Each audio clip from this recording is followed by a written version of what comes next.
నేను ఉపన్యాసానికి వెళ్ళి పారవస్యంతో చెప్తున్నాను రామాయణం. చెప్తుండగా అకస్మాత్తుగా స్టోర్స్ లోంచి ఏదో మెటీరియల్ కావలసి వచ్చి ఒక ఆర్గనైజర్ ఎవరో 3 రోజుల క్రితం వేసేసిన తాళం, ఆ తాళం తీసి ఆయన అలా ఉండిపోయాడు గది ముందు.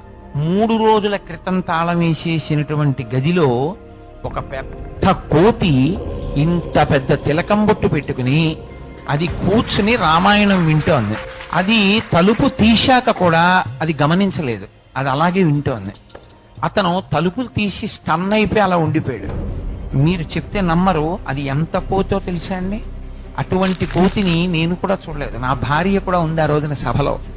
ఇంచుమించుగా ఈ స్తంభానికి ఇంకొక స్తంభం అంతెత్తు కోతి. అది కళ్ళు తెరిచి చూసింది ఆ తలుపు తీసిన అతన్ని, సభని చూసింది. అదేమి భయపడకుండా తిన్నగా నడిచి అక్కడున్న స్టోర్ రూమ్ దగ్గర నుంచి నడుచుకుంటూ వీధికి దగ్గరికి వచ్చింది. నేను వచ్చినవాడు ఈశ్వరుడు, ఆయన కథ నేను చెప్తున్నాను, త్రికరణ శుద్ధిగా నమ్మి చెప్తున్నాను. నేను ఏ స్వార్థంతో చెప్పట్లేదు. నాకెందుకు భయం ఆయన కథ చెప్పేటప్పుడు అని నేను చెప్పుకుంటున్నాను. ఆ కోతి వచ్చి కూర్చుంది. అలా కూర్చుని కాసేపు ఒక్క 2-3 నిమిషాలు అలా విని అందరి మధ్యలోంచి గంభీరంగా నడుచుకుంటూ అలా వెళ్ళిపోయింది.